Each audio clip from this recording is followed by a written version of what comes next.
Assalamualaikum, welcome to Nui Channel.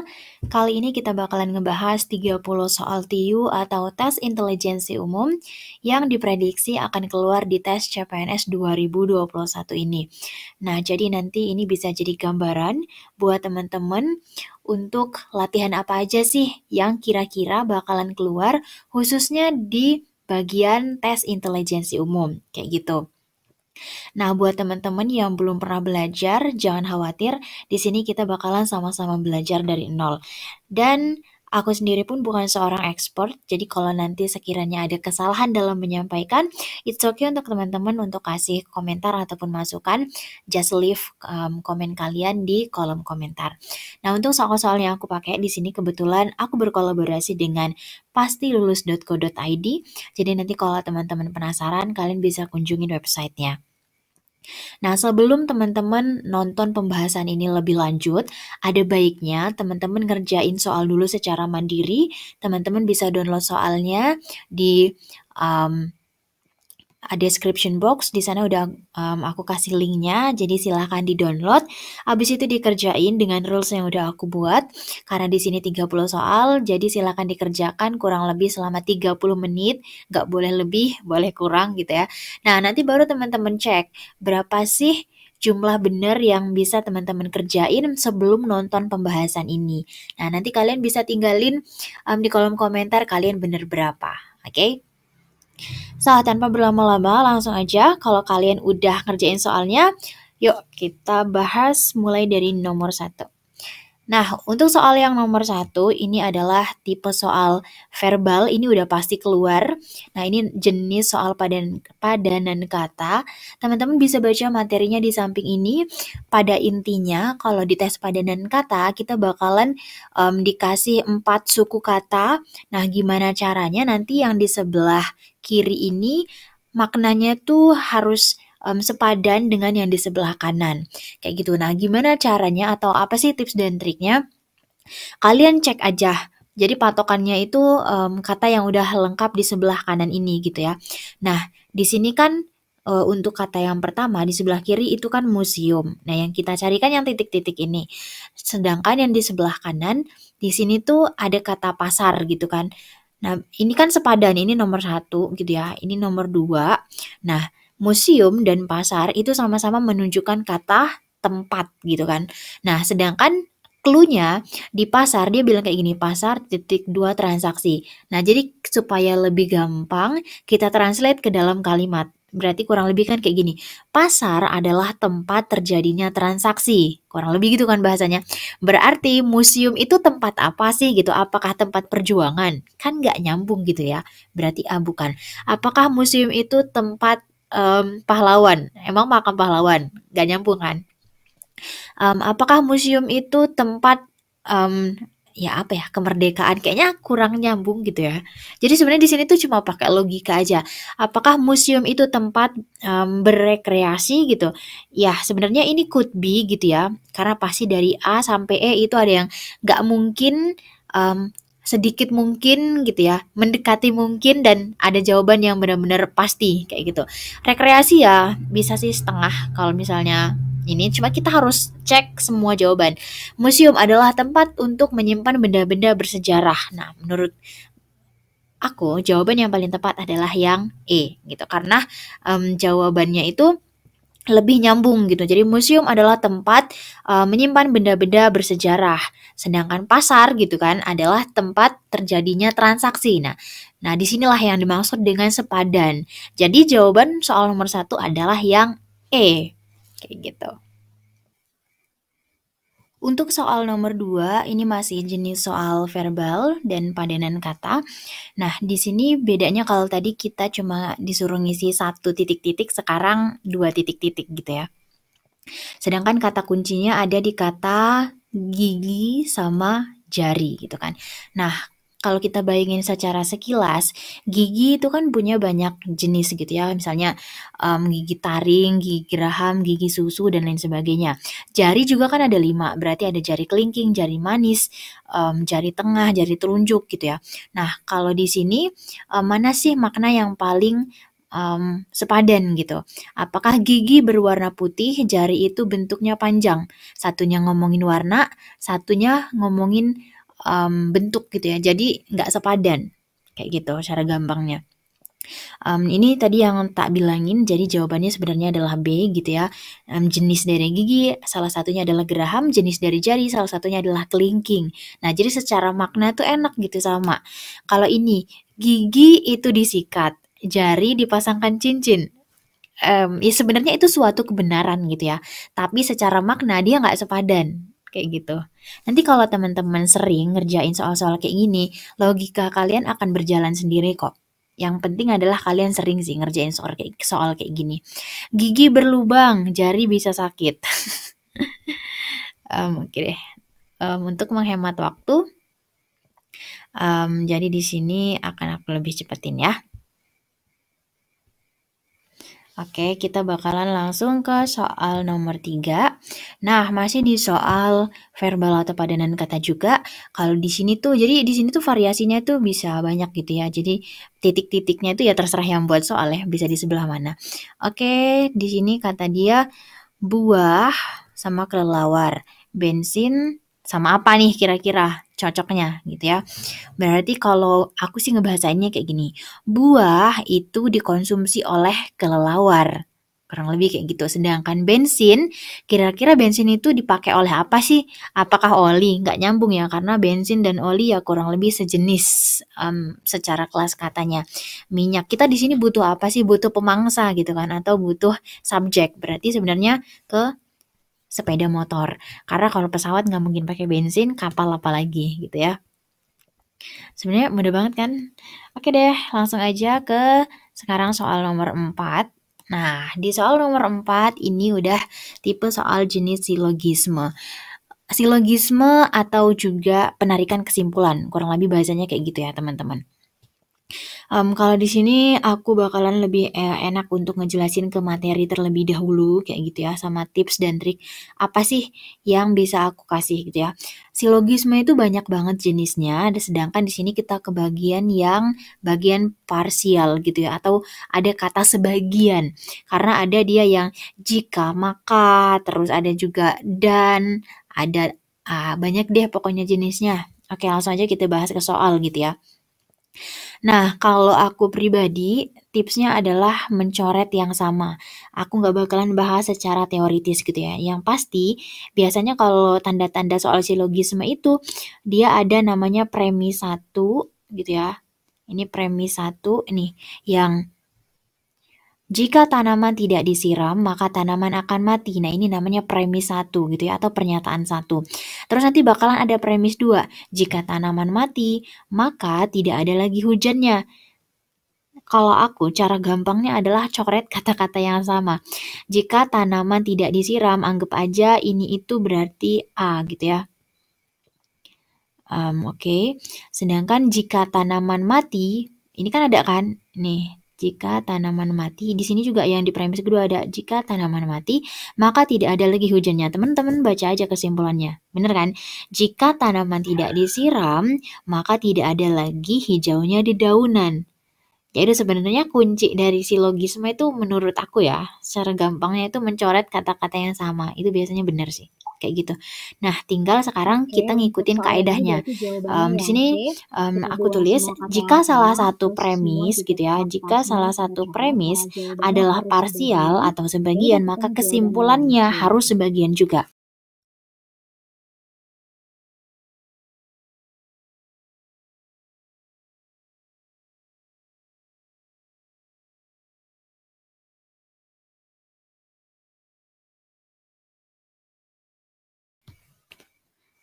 Oke, untuk soal nomor 5, di sini dia premisnya ada 3, nggak cuma 2, tapi it's okay. Nah, di sini dia bilang yang pertama semua ban, jadi teman-teman silakan tandai kata-kata yang pentingnya gitu ya. Terbuat dari karet, oke. Semua karet bersifat elastis. Oke, sebagian karet berwarna hitam. Nah, seperti tips yang aku kasih tadi, silakan coret kata-kata yang sama gitu ya. Oke. Ini untuk memudahkan. Nah, untuk ngelihat jawabannya, karena di sini ada kata-kata sebagian lagi, berarti kita masih pakai rumus yang sama, berarti jawabannya itu pasti ada kata sebagian, berarti coret semua jawaban yang ada kata semua. Berarti jawabannya antara D atau E, kayak gitu kan. Nah, di sini kita udah nyoret kata karet, berarti di sini jawabannya adalah sebagian ban. Mana kata-kata yang sebagian ban? Oke, D sama E sebagian ban. Nah, di sini kita langsung merujuk karena ini kesimpulan, jadi kita harus masukin premis yang terakhir. Jadi di sini berarti sebagian ban berwarna hitam. Itu kesimpulan yang paling utama. Berarti jawabannya sebenarnya yang harusnya yang E. Kenapa sebagian ban berwarna hitam terbuat dari karet? Nah, dia dari karet ini sebenarnya informasi tambahan walaupun udah dicoret, it's okay. Tapi yang paling penting adalah kesimpulan yang pertamanya, sebagian ban berwarna hitam. Mungkin teman-teman bertanya, kenapa yang D itu kurang tepat? Karena di sini dia bilang sebagian ban pasti terbuat dari karet. Kayak gitu. Nah, sedangkan di sini tadi kalau kita mau ngikutin rumus gitu ya, jika P maka Q adalah benar dan Q maka R adalah benar, maka kesimpulannya adalah P maka R. Jadi P-nya itu Q-nya tuh di sini dihilangin. Sama aja kayak semua ban terbuat dari karet. Berarti kayak semua P terbuat dari Q. Kayak gitu, semua Q adalah elastis, kurang lebih kayak gitu. Jadi ya itu yang dicoret. Nanti kesimpulan utamanya yang harus kita ambil. Kayak gitu. Di sini dia bilang sebagian ban pasti terbuat dari karet dan selalu elastis. Jadi dia nggak membuat kesimpulan utama dari premis ini. Makanya yang D ini sebenarnya mengecoh kita gitu. Makanya jangan sampai terkecoh. Kita ambil dulu kesimpulan utamanya apa. Kayak gitu. Untuk soal nomor 6 dia masih silogisme parsial sama kayak soal-soal sebelumnya. Nah, di sini kita mau cek ada berapa premis. Semua rumah sakit memiliki unit gawat darurat gitu ya. Sebagian rumah sakit adalah rumah bersalin. Nah, di sini dia cuma pakai 2 premis. Cuma di soal-soal kayak gini kalau pilihannya kayak gini ada yang nggak pakai kata sebagian sama semua rumah sakit, kita nggak bisa langsung nyoret karena bisa aja yang ada kata sebagian itu malah salah. Kita harus cek satu-satu. Kita tetap pakai tips yang pertama, kita akan mengeliminasi kata-kata yang sama. Semua rumah sakit memiliki unit gawat darurat. Sebagian rumah sakit adalah rumah bersalin. Kira-kira kata mana yang sama? Oke, rumah sakit. Berarti sedangkan kita nggak bisa pakai kesimpulan semua, berarti yang D ini udah pasti salah gitu ya. Nah, kita mau cek kalau misalnya yang D salah berarti jawaban A, B, C, dan D benar nggak mungkin, berarti pilihan kita tinggal 3. Kita baca yang A, ada rumah sakit bersalin yang tidak memiliki unit gawat darurat. Nah, karena di premis kita nggak ada yang negatif, berarti kesimpulannya juga nggak boleh ada yang negatif. Tapi kalau di premis kita nanti ada salah satu yang negatif, maka kesimpulannya harus negatif. Kayak gitu teman-teman. Berarti pilihan kita tinggal B atau C gitu ya. Nah, kita langsung menuju ke yang C untuk mengecek kebenaran apakah C ini benar atau salah.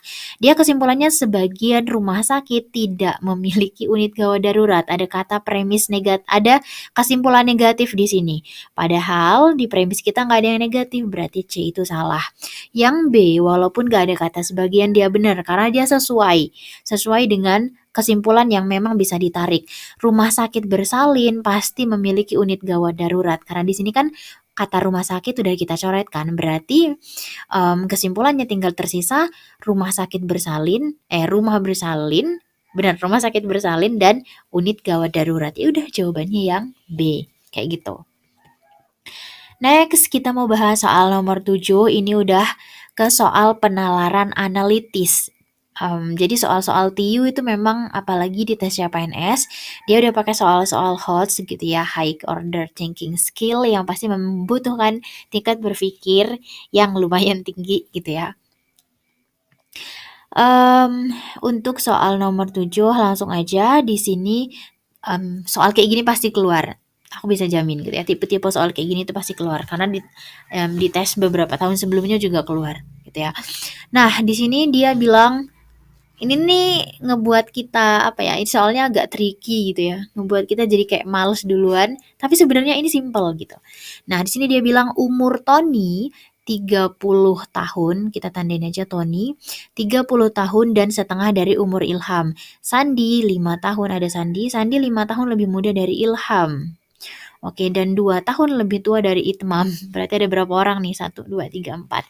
Nah, teman-teman bisa lihat cek ke bawah sini di tips dan trik. Jadi supaya lebih gampang kita buat bahasanya jadi matematis, supaya lebih gampang. Nah kan dia bilang, Tommy itu umurnya sekarang 30 tahun, kayak gitu kan, 30 tahun. Dan sama dengan setengah umur dari Ilham. Berarti kalau setengah dari umurnya Ilham, kita asumsikan berarti umurnya si Ilham ini udah 60 tahun, kayak gitu. Karena umur si Tommy setengah dari umur Ilham, berarti umurnya Ilham 60 tahun. Terus kita masuk ke kalimat kedua. Sandi itu 5 tahun lebih muda daripada si Ilham. Ditambah 2 tahun lebih tua dari Itmam. Secara bahasa matematis berarti 5 tahun lebih muda dari Ilham, sedangkan umurnya si Ilham itu 60, berarti 60 dikurang 5, berarti berapa? Ya udah 55 tahun umurnya si Sandi, kayak gitu. Nah, plus di sini dia kasih keterangan 2 tahun lebih tua dari Itmam, berarti si Itmam ini umurnya berapa sih? Lebih tua 2 tahun dari si Itmam. Berarti umurnya Itmam, kan yang ditanya umurnya Itmam nih. Berarti umurnya si Sandi lebih tua kan? Berarti ya dikurang aja supaya si Itmam umurnya jadi lebih muda daripada Sandi. Berarti 50 tahun dikurang 2 tahun. Berarti umurnya si Itmam 53 tahun. Ya udah jawabannya yang C. Nah, jadi kalau udah ketemu soal kayak gini jangan panik duluan. Sebenarnya bahasanya kita buat jadi matematis supaya lebih gampang. Kayak gitu, teman-teman. Next, tanpa lama-lama langsung ke soal nomor 8. Soal nomor 8 masih di soal penalaran analitis. Ini soalnya panjang, tapi sebenarnya penyelesaiannya nggak panjang. Saya buat tabel di sini supaya lebih gampang. Oke, tujuan liburan keluarga yang terdiri dari 6 orang gitu ya, yaitu ada 3, Yogyakarta, Bandung, dan Jakarta. 1 orang hanya ingin ke Jakarta, 2 orang hanya ingin ke Bandung gitu ya. Oke, 1, 2, saya tandain. Dan 1 orang hanya ingin ke Yogyakarta. 2 orang lainnya bersedia ke Bandung ataupun ke Yogyakarta. Kota yang kurang peminatnya adalah, supaya lebih gampang silakan teman-teman buat tabel nanti kalau ketemu soal kayak gini. Berarti tadi kan apa? Ada Yogyakarta, ada Bandung dan juga Jakarta. Sedangkan dia bilang 1 orang ingin ke Yogyakarta, berarti 1 orang hanya ingin 1 orang hanya ingin ke Jakarta, di sini kita tandain. 2 orang hanya ingin ke Bandung, 2 orang hanya ingin ke Bandung, 1 orang hanya ingin ke Yogyakarta. Nah, sedangkan yang 2 itu kan dia mau bersedia mau ke Yogyakarta ataupun ke Bandung. Ya udah kita tambahin, berarti di sini 2, di sini udah 3 orang. Berarti yang paling sedikit peminatnya adalah Jakarta. Ya udah jawabannya Jakarta. Kayak gitu. Next, soal nomor 9. Masih di soal penalaran analitis. Soal kayak gini nih cuman perlu dilogikain aja sih teman-teman. Di sebuah pasar, harga daging lokal lebih mahal dari harga beras. Harga beras lebih mahal dari harga sayur mayur. Dan daging impor adalah yang paling mahal. Nah, kita buat bahasanya jadi lebih matematis supaya lebih gampang. Daging lokal lebih mahal daripada harga beras. Kan kayak gini bahasanya. Harga beras lebih mahal dari sayuran, sedangkan daging impor itu adalah yang paling mahal. Kira-kira kesimpulan mana yang paling tepat? Kita cek jawabannya satu-satu.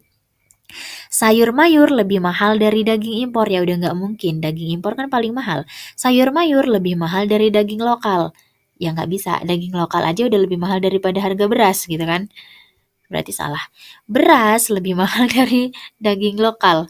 Salah, karena dia di sini udah dibilang daging lokal lebih mahal daripada beras. Yang D, daging lokal lebih mahal daripada daging impor. Udah nggak mungkin, karena daging impor yang paling mahal. Berarti daging impor lebih mahal dari daging lokal. Ya udah kesimpulannya kayak gitu aja sebenarnya, teman-teman. Oke, next ke soal nomor 10. Ya, kebersamaan linear mungkin soal yang menjadi kemalasan bagi teman-teman yang gak suka matematika, tapi mau gak mau kita harus suka gitu ya, jadi harus dipaksa. Nah, di sini tugas kita adalah jika 3x min y sama dengan 13 dan 4x min 6y sama dengan 8, maka x min 5y adalah berapa? Jadi kan kita mau ngitung x, si x sama ngitung y-nya kan. Sedangkan kita kan nggak tahu nilai x sama y-nya berapa. Ya berarti tugas kita adalah mencari nilai x sama y-nya dulu, baru bisa kita jumlahin, kayak gitu kan. Nah, ya udah, kalau teman-teman SMA ingat, kita pernah kok belajar persamaan linear. Bahkan waktu SMP kita udah pernah dikasih. Nah, jadi teman-teman cari gimana caranya supaya salah satu nanti bisa dieliminasi. 4 sama 3 ini adalah asumsi kita. Jadi cari nilai terdekat yang bisa mengeliminasi X ataupun Y. Langsung aja deh ke prakteknya. Nah, gimana supaya habis? Berarti kan di depan X-nya ini ketika dikurangin hasilnya 0 gitu kan. Makanya 3X-nya dikali 4, 12. 4X dikali ke 3 itu 12. Jadi kan nanti 12 dikurang 12, 0. Kayak gitu. Sedangkan yang di belakangnya tinggal ngikutin gitu aja. Berarti sekarang kita selesaiin satu-satu. 3X dikali 4 berarti 12X. Min Y, minnya nggak boleh ditinggal ya teman-teman. Min Y dikali 4 berarti min 4Y. Kayak gitu ya. Terus 13 dikali 4 hasilnya 52. Sekarang yang bawahnya. 4X dikali 3 hasilnya 12X. Min 6Y dikali 3 berarti min 18Y. Berarti 8 dikali 3 sama dengan 24. Sekarang tinggal kita kurangin. 52 dikurang 24 berarti 12 kurang 4, 8. 4 dikurang 2, 28 gitu ya. Udah, berarti 28. Sekarang, nah ini agak tricky ya. Kalau jadi bahasanya kayak gini, min 4 terus dikurang gitu ya. Karena kurangnya kan dari sini. Dikurang dalam kurung min 18Y. Ayo loh. Min ketemu min gitu ya. Min 4 berarti kan kayak gini. Min kali min jadi jatuhnya plus 18Y. Jadinya kayak gitu teman-teman. Berarti kalau min itu kita anggap utang. Berarti hutang 4 duitnya 18. Berarti berapa? Berarti masih sisa 14. Sudah nggak punya hutang lagi. Ya udah, jadi jawabannya 14Y. Jangan ada minnya lagi. Nah, berarti sekarang kan kita mau cari Y-nya. Ya udah, berarti 28 dibagi Y. 28, 14 kan pindah ruas. Berarti dia jatuhnya dibagi. Karena di sini kali, kalau dipindah ruas jadinya dibagi. Berarti 28 dibagi 14, Y-nya berapa? Ya udah, Y-nya 2. Kalau Y-nya udah ketemu, ini udah ada tanda-tanda. Kita berarti tinggal nyari X. Berarti kita bisa pakai salah satu, 3X min, bisa pakai yang 3X min Y sama dengan 13, ataupun pakai bawahnya. Di sini kita pakai aja yang 3X min Y sama dengan 13. Kita masukin sekarang 3X min 2. Dari mana 2? Dari sini. Kan Y-nya udah diketahui 2. Gitu. Sama dengan 13. 3X sama dengan kita pindahin ruas 13. Min 2. Min 2. Kenapa sih min 2-nya yang dipindahin? Karena ini yang sama dengan 13, yang nggak punya variabel X gitu. Makanya itu yang kita pindahin. Di sini dia min 2, kalau pindah ruas jadinya plus. Makanya 13 ditambah 2 jadinya 15. X berarti karena di sini 3 ini dikali X, 3X itu kan sama aja kayak 3 dikali X gitu kan. Pindah ruas jadinya dia dibagi, berarti 15 dibagi 3 hasilnya 5. Udah ketemu kan Y sama X-nya, berarti maka X min 5Y sama dengan X-nya 5 kita masukin di sini, terus min kita masukin 5. 5-nya tulis, Y-nya berapa tadi? 2. Ya udah, berarti 5 dikurang 10 hasilnya min 5. Kenapa? Karena punya duitnya cuma 5, hutangnya 10. Berarti kalau dibayar, ya berarti utangnya masih sisa 5. Jangan sampai salah ya teman-teman di min plus. Berarti jawabannya yang D. Next, kita ke soal nomor 11.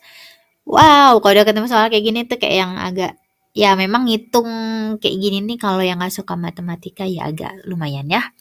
Oke deh, tanpa berlama-lama langsung kita bahas. 16, 1/3% dari 32.400 adalah, ayo loh. Nah, kalau ketemu soal kayak gini, teman-teman pernah gak sih waktu SD tuh belajar yang kayak gini? 16 kan 1/3 ya. Berarti itu kayak gini, 3 dikali 16 kan 3. dikali 16 hasilnya berapa? 48 kan, ditambah 1 berarti 49. 49/3. Nah ini maksudnya asal-usulnya dari situ gitu ya. Berarti 49%. Berarti 49/3 ini ya. Karena kemarin nggak pakai rumus matematika, jadi per itu artinya sama aja kayak kalau aku nulis kayak gini berarti maksudnya ini ya teman-teman. 49/3 dikali 1/100. Kenapa? Karena kan ini persen ya. Karena ini persen berarti kan per 100 kan.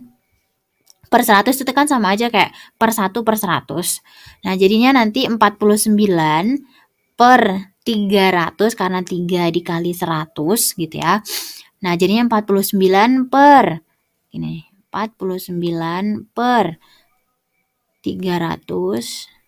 Nah, dikali sama ini 32 400. Ya udah hasilnya nanti 5.292. Mungkin yang membuat teman-teman pusing itu kan karena dia ada seper-sepernya kayak gini kan. Nah, ini bisa teman-teman buletin dulu kayak gitu supaya nggak pusing kayak gitu. Udah gitu doang berarti jawabannya yang C. Sebenarnya sesimpel itu, cuma mungkin ngitungnya di sini agak lumayan gitu ya karena udah ratusan. Gitu. Udah sesimpel itu teman-teman. Next. Nah, apalagi soal-soal kayak gini ya. Ini soal tipe-tipe soal aritmatika.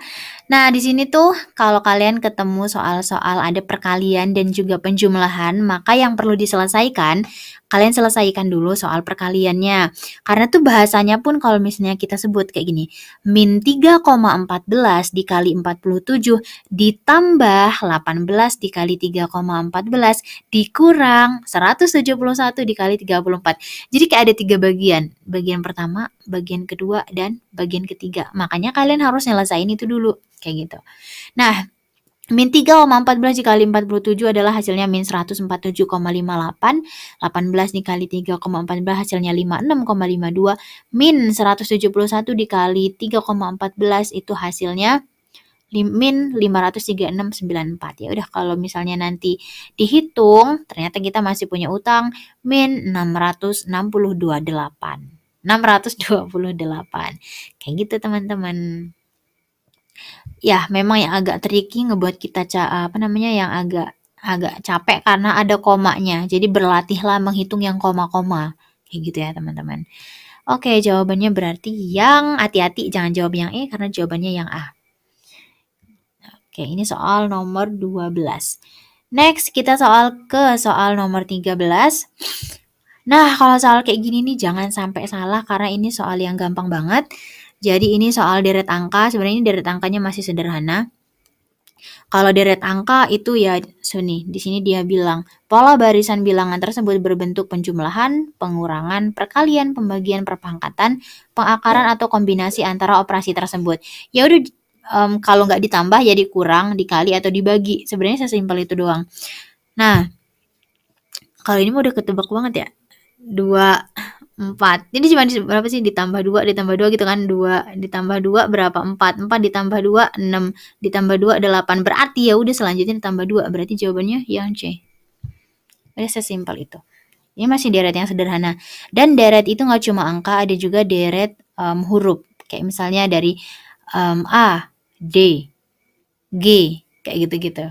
Nah, itu ada juga. Nah, di sini kebetulan kita belajarnya yang deret angka.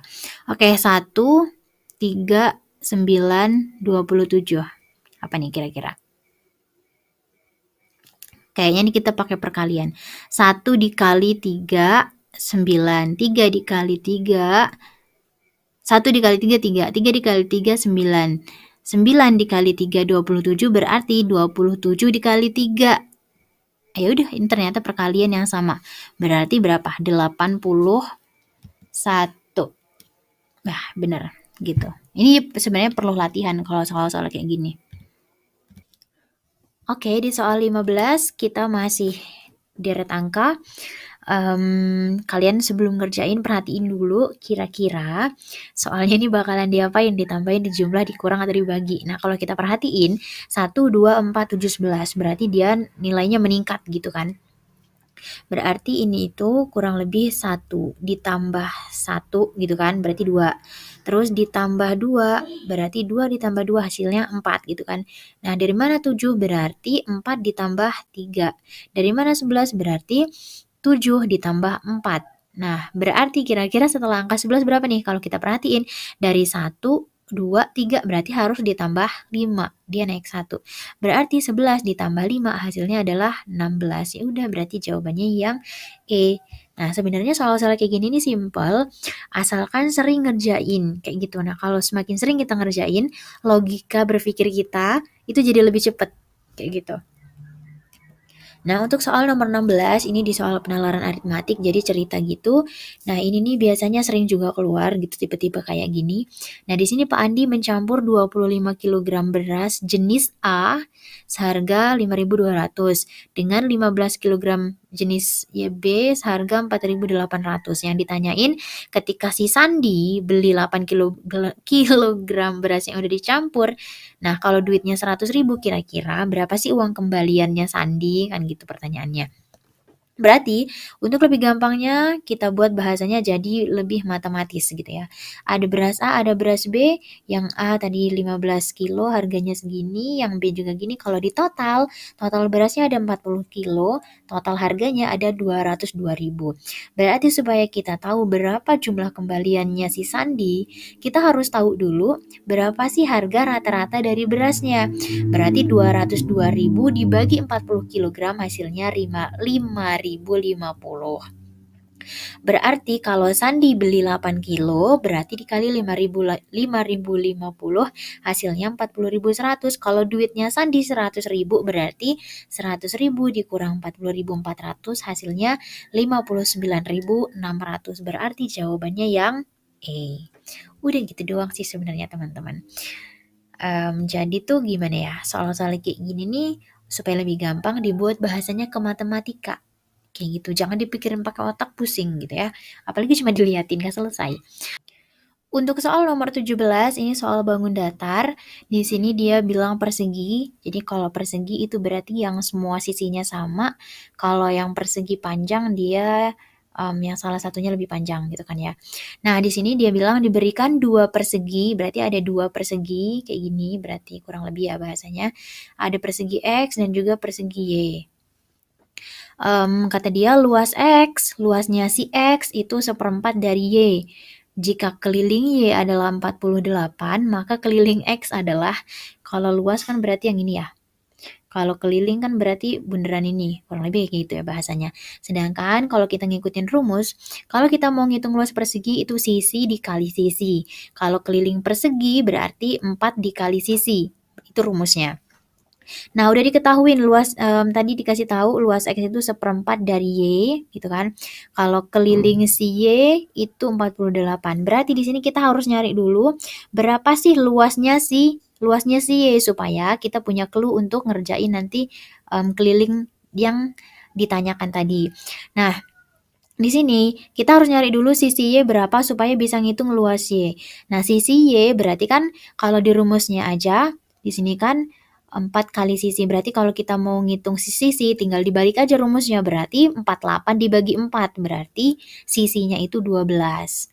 Nah, berarti rumus luas adalah sisi kali sisi. Berarti 12 dikali 12 hasilnya 144 cm. Setelah kita dapat luas Y, baru kita bisa ngitung luas X. Nah, luas X 1/4 dari luas Y, berarti 1/4 dikali 144 cm, hasilnya 36 cm.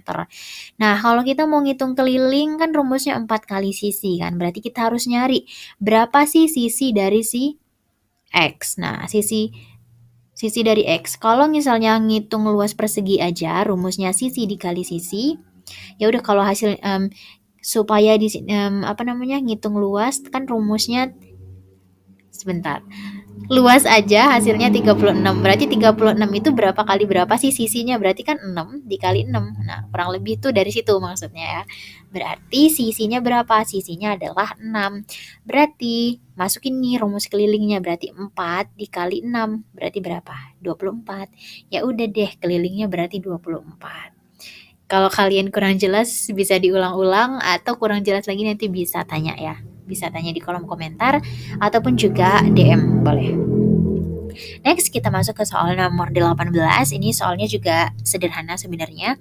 Jika perbandingan 2x min y terhadap x plus y adalah 2/3, maka perbandingan x dan y adalah gitu ya. Nah, di sini tuh kan kata dia 2x min y, berarti 2x min y ini 2. Kata dia perbandingan. Kalau perbandingan itu berarti dibagi ya bahasanya. X plus Y. Maaf ya, ini tipe 1 saya buang. Oke, X plus Y adalah 3. Nah, berarti 2x min Y-nya adalah 2, X plus Y-nya adalah 3. Berarti sama dengan, karena ini tandanya dibagi gitu ya, karena perbandingan, supaya bisa kita selesaikan, berarti kan harus kita kali. Nah, dalam rumus ketika kita SD ataupun SMP, SMA, berarti kalau misalnya dikali, itu kan harus dibalik. Makanya ketika dibalik jadinya 2x min Y per 2 dikali 3 per x plus Y. Dibalikan. Baru setelah ini kita bisa kaliin. 2x dikali 3 hasilnya 6x. Min Y dikali 3 min 3Y. 2 dikali X jawabannya 2X. 2 dikali Y jawabannya 2Y. Nah setelah ini baru kita sederhanain lagi. Nah 6x min 3y ini harus kita pindahin ruas supaya bisa kita selesaikan. Karena dia di sini posisinya pembagian, berarti kan kalau kita geser ke samping jadinya dia perkalian kan. Nah, atau ya jadinya bahasanya jadi punya ruas sendiri-sendiri lah. Jadi kita pindahin salah satu. Berarti sekarang jadinya kayak gini. 6x min 3y sama dengan 2x plus 2y. Setelah kayak gini baru kita kelompokin mana yang sama. X berarti sama X, Y sama Y, kayak gitu kan. Nah, di sini X-nya di sebelah kiri, jadinya Y-nya di sebelah kanan, ya. Jadi 6X, nah di sini 2X kan berarti yang pindah. 2X di sini tuh plus. Kalau kita pindahin ruas berarti jadinya min, gitu kan. 2Y itu yang ini ya. Terus yang kita pindahin yang mana? Berarti yang min 3Y kan? Min, kalau kita pindahin ruas berarti jadinya plus. Sekarang kita jumlahin. 6X min 2Y berarti punya duit 6, utangnya 2. Berarti duit kita masih 4. Punya duit 2 ditambah punya duit 3, berarti 5. Kayak gitu. Nah, yang ditanyakan perbandingan X dan Y kan? Ya udah kalau dibandingin berarti kita cari aja. Kan ini mau kita turunin kan, kita nggak bisa mindahin X-nya duluan, kan 5 posisinya yang udah di sini. Berarti kan Y, kalau kita pindahin ruas, di sini dia kali dipindahin jadi bagi kan. Nah, gitu juga 4. 4 di sini kan 4X, berarti kan sama aja kayak 4 dikali X. Kalau kita pindahin ruas, jadinya dia posisinya dibagi, makanya jadinya 5/4 atau sama dengan 5/4. Nah, jawabannya yang E. Gitu. Soal nomor 18. Next, soal nomor 19. Nah, apalagi soal kayak gini gitu ya, panjang gitu ya, harus tabah pokoknya. Nah, kalau ini adalah soal jarak, waktu, dan kecepatan. Kalau udah nemu soal kayak gini, jangan buru-buru di skip, karena sebenarnya ini mudah asal kita hafal rumusnya. Kan dia bilang, apabila cuaca berkabut, maka Vero mengendari mobil dengan kecepatan 30 km per jam. Kita buat soalnya jadi lebih matematis supaya lebih gampang. Kalau cuacanya berkabut, kecepatannya 30 km per jam. Apabila cuacanya cerah, kecepatannya 60 km. Yang ini. Ia akan melewati jalan sejauh 210 km. Total jalannya 210 km, yang mana 2/7 dari jalannya itu berkabut. Berarti 2/7 dari 210 km itu berarti ada 60 km jalan yang berkabut. Jalan yang berkabut. Iya, jalan yang cuacanya itu berkabut. Nah, jalan yang cuacanya cerah itu ada 150 km. Kayak gitu.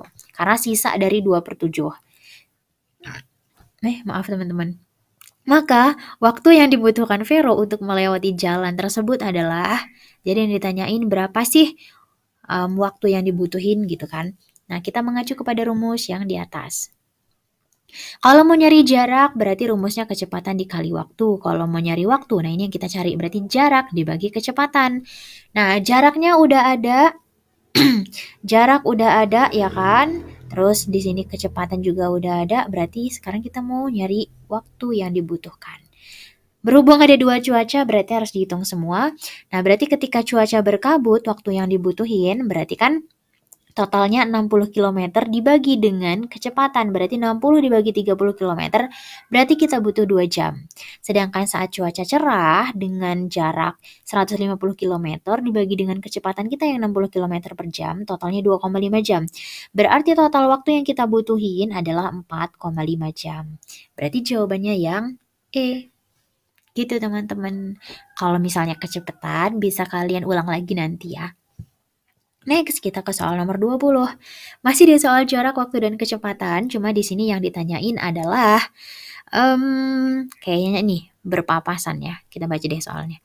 Pada saat yang sama gitu kan, A berkendara ke rumah si B gitu kan dengan kecepatan 25 km per jam dan B berkendara ke rumah A dengan kecepatan 35 km per jam. Ini mau ngapain sih dia orang ya?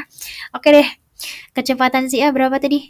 25 km per jam, sedangkan kecepatan si B 35 km per jam ya. Kita masuk ke rumus. Nah, di sini mereka melewati jalan yang sama. Jika jarak rumah A dan B adalah 84 km, jarak rumahnya si A sama B ini 80 km, 84 km, maka mereka bertemu pada jarak, kurang kerjaan gak sih ngitungin kayak gini guys? Oke, maka mereka bertemu pada jarak gitu ya. Rumus waktu berpapasan itu adalah jarak dibagi kecepatan dari A plus B. Nah, jaraknya itu adalah 84 km gitu kan. Sedangkan kecepatan mereka ini ya berarti ketika di total berarti 60. Berarti 84 dibagi dengan 60 hasilnya 1,4 jam. Ini adalah waktunya. Nah, sekarang kita mau ngitung kan kata dia maka mereka bertemu pada jarak titik-titik. Mau ngitung jaraknya nih dari rumah B. Berarti patokannya rumah B gitu ya. Kalau misalnya nanti dia dari rumahnya si A, berarti jangan pakai yang 35, tapi pakainya yang 25 nih. Karena ini dari rumah B, berarti yang kita pakai adalah jarak dari, kecepatan dari si B. Nah, berarti jarak bila dari rumah B adalah, berarti kecepatannya si B dikali dengan total waktu yang dibutuhin. Nah, 35 km dikali dengan 1,4 jam. Berarti mereka bakalan bertemu di jarak 49 km. Kayak gitu jawabannya yang B. Gitu teman-teman. Nggak susah kan sebenarnya. Next, nah ini kita ketemu lagi sama penalaran analitis yang tentang umur-umur. Kalau udah kayak gini mah gampang gak sih guys? Oke, umur Ulfa katanya. Umurnya si Ulfa sepertiga kali umur ayahnya. Nah, umurnya si Ulfa sepertiga dari umur ayahnya. Jika umur Ulfa 18 tahun, emaknya ketinggalan. Umur ibunya 5/6 kali umur ayahnya. Jika umur Ulfa 18 tahun, maka umur ibunya adalah yang ditanya umur ibunya. Ulfa sepertiga umur ayahnya 18 tahun. Berarti ya, ntar dulu. Sedangkan umur si ibunya 5/6 dari umur ayahnya. Berarti kita akan cari dulu ya, umur ayahnya itu berapa. Berarti karena umurnya si Ulfa ini 18 tahun, dan dia itu sepertiga dari umur bapaknya. Berarti kalau dibahasain itu sama aja, berarti umurnya si Ulfa 3 kali lipat dari umur ayahnya. Karena sepertiga dari umur ayahnya, berarti 18 dikali 3. Berarti umur bapaknya itu 54 tahun. Berarti nyari umur maknya udah gampang. 5/6 dari 54 tahun adalah 45 tahun gitu ya. Mungkin kalau teman-teman yang nggak yang bingung matematika agak bingung juga ya. Oke deh, 5/6 dari 54 kayak gini. Nah udah tinggal disederhanain teman-teman. Kayak gitu. Kalau mau gampang gini, 54 dibagi 6 berapa sih? 9. 9 kali 5, 45. Ini basic-basic kayak gini harus sudah paham ya teman-teman. Karena mungkin nggak aku jelasin di semua. Apalagi yang koma-koma gitu kan. Nah, next kita ke soal nomor 22. Dari soal nomor 22 sampai nomor 30 ini soal gambar semua. Apalagi soal gambar, ini sebenarnya harus bisa dijawab semua karena sebenarnya mudah banget teman-teman. Tinggal butuh latihan aja. Di sini pilihlah satu gambar yang tidak memiliki kesamaan. Kita perhatiin dulu. Mana sih kira-kira gambar yang paling beda? Coba deh teman-teman perhatiin. Oke, langsung aja ya. Kejawabannya adalah yang D. Kenapa D? Karena yang lain itu garisnya 4. 1, 2, 3, 4. 1, 2, 3, 4. 1, 2, 3, 4. Yang nggak 4 sendiri yang mana? Yang D. Udah jawabannya yang D. Gitu doang. Next. Oke, untuk soal nomor 23, ini kelihatannya sebenarnya ribet, padahal sebenarnya gampang banget nemuinnya. Nah, kalau teman-teman perhatiin deh baik-baik. Kira-kira mana nih jawabannya? Ya, jawabannya itu yang C. Kenapa kira-kira yang C? Karena satu-satunya gambar yang punya satu lingkaran, yang punya dua lingkaran itu cuma C. Sedangkan gambar yang lain itu lingkarannya cuma satu-satu semua. Ini satu, ya kan? Ini satu ada lingkarannya. Ini juga cuma satu. Ya udah satu-satunya yang punya dua lingkaran tuh cuma C. Ya udah jawabannya itu. Sebenarnya sesimpel itu. Sesimpel itu. Next, nomor 24. Nah, ini dia kayak melengkapi gambar atau melanjutkan gambar sih bahasanya. Nah, kita perhatiin. Ini kan gambar satu kayak gini, gambar dua kayak gini, gambar tiga kayak gini. Kira-kira gambar keempatnya apa? Teman-teman perhatiin kan dia ada berapa layer nih? Ada 3 layer ya. Kayak kan ini layer 1 gitu kan, segitiga dulu terus dalamnya ada segitiga lagi. Gitu juga yang segi 4 kan, segi 4. Persegi dulu terus dalamnya persegi lagi. Yang persegi 5 juga gitu. Dalamnya persegi 5 lagi.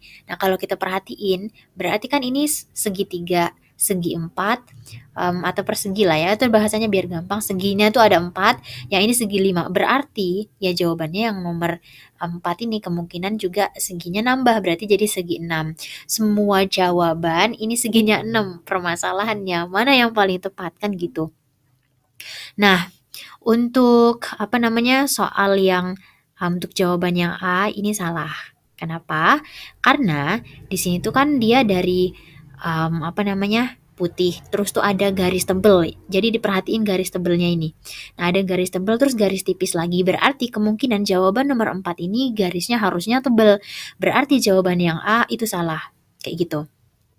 Sedangkan yang B, kenapa B ini salah? Karena bentuk dari di dalamnya ini nggak ngurut. Harusnya kan dia bentuknya gini kan, ngikutin garis. Nah, sedangkan dia ini nggak ngurut, makanya jadi salah. Sedangkan yang C, kenapa C salah? C sama D ini susah nih ngebandinginnya. Apa yang ngebuat C ini salah? Perhatiin garisnya. Apakah garis hitam ini nembus sampai sini? Kan nggak kan? Itu yang ngebuat C salah. Itulah kenapa jawabannya D. Karena garisnya itu cuma sampai sini aja. Nggak boleh berlebihan. Jadi hal-hal sedetail itu harus diperhatikan gitu teman-teman. Next, ini soal nomor 25. Nah, soal nomor 25 ini masih soal melanjutkan gambar. Nah, di sini tuh kalian perhatiin dia dari gambarnya yang tegak, terus dia gambarnya jadi samping, terus gambar yang ketiga dia tegak, berarti gambarnya juga pasti miring kan? Semua gambarnya miring. Nah, perhatiin lagi apa yang ngebuat A ini salah. A ini salah karena kan dia tuh dari kosong kan gak ada titiknya. Terus ketika dimiringin dipasangin jadi ada. Terus yang di gambar 3 ini udah ada ketambahan titik yang ini. Berarti kemungkinan jawabannya tuh harus ada titiknya juga. Berarti A sama C itu salah. Berarti kan antara B atau D kan. Kenapa yang B ini salah? Kenapa? Berarti antara B atau D. Mana nih yang paling tepat kira-kira? Nah, perhatiin lagi bentuknya. Kan ada tanda cekung. Sedangkan yang D ini gak ada cekungnya. Berarti jawabannya yang B. Kayak gitu. Sesimpel cekungan aja harus diperhatiin, guys. Next, ke soal nomor 26. Nah, ini yang agak sulit sih. Karena ini pakai bayangan cermin gitu ya. Jadi, kita ngebayangin kan kalau kita bercermin itu kan gambarnya berkebalikan gitu ya. Mantul. Kira-kira kalau gambarnya ini ketika jadi kira-kira bayangannya itu bakalan kayak gimana sih? Nah, kan kalau kita balik ini teman-teman ngelogikain sendiri deh. Aku susah ngejelasinnya soalnya kalau bayangan cermin.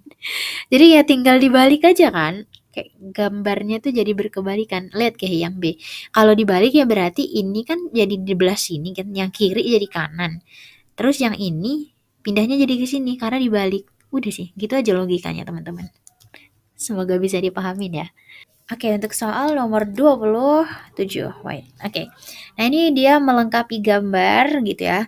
Ini ada gambar 1, 2, 3, 4. Kira-kira gambar nomor 5, gambar mana sih yang paling tepat? Kurang lebih gitu kan. Nah, kalau kita perhatiin di sini kan ada semua bentuk sama ya, bentuk pohon. Cuma di dalamnya ada 0 sama ada buletan sama X gitu kan. Nah, teman-teman perhatiin di baris pertama ini kan ada X-nya, di baris kedua juga ada X-nya. Tapi ketika dia ke gambar kedua dia berubah, di baris pertama si X ini berubah jadi 0. Sedangkan di baris kedua atau baris yang ini dia nggak berubah kan. Nah, dan di gambar ketiga ternyata baris kedua juga berubah, jadi X-nya itu ngilang gitu kan. Jadi dia tuh ngerubahnya bertahap gitu satu-satu. Nah, karena dia ini posisinya udah nol semua, di gambar keempat ternyata dia jadi X semua atau kayak lawannya gitu. Nah, berarti kita bakalan di gambar 5 ini kita prinsipnya bakalan balik ke sini lagi.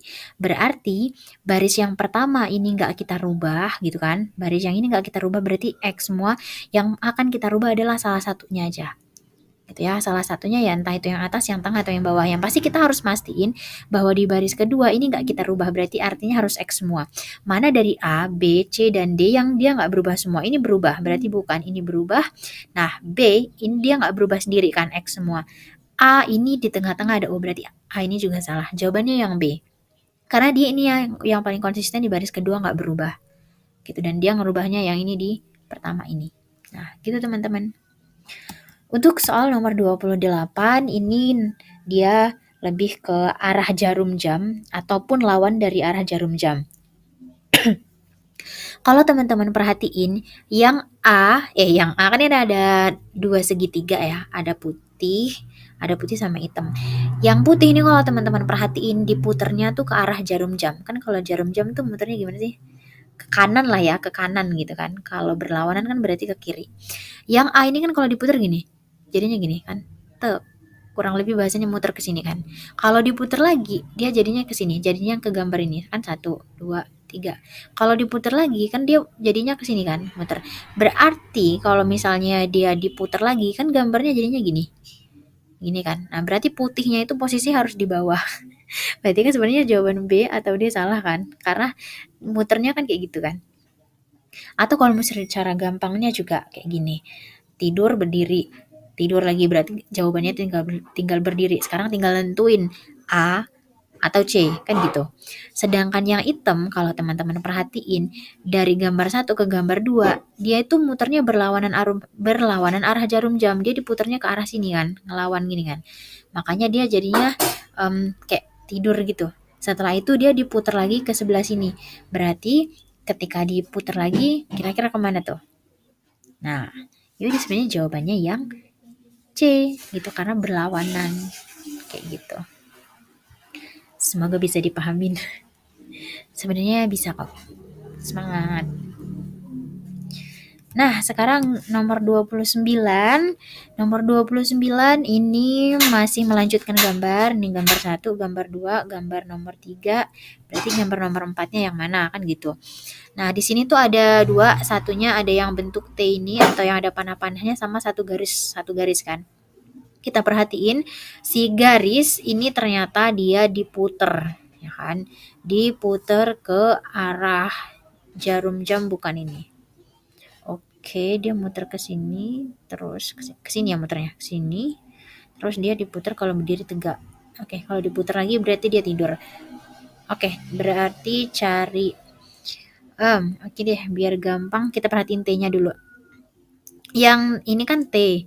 Dipindah sini diputar dia tetap huruf T. Dipindah ke sini dia hurufnya tetap T.